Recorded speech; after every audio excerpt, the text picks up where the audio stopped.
What I'm going to do is open up all of the pressure sensitive clips. We have 5 of them. Then I'm going to prep my hair. It's all curled and ready to go.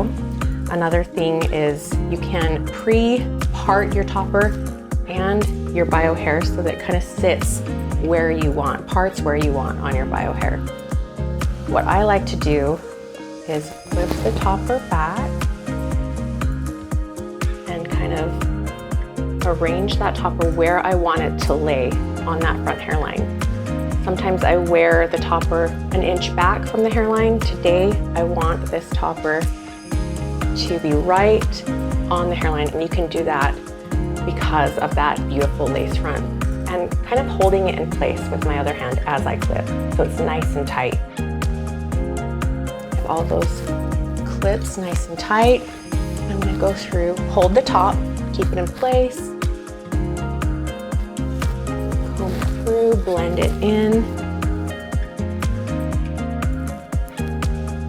and style as I would like. I love this because I can pull it up and it looks so real.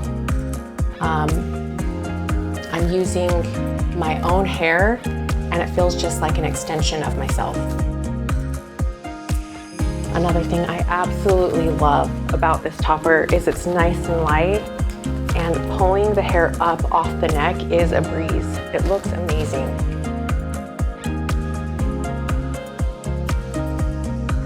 I love it.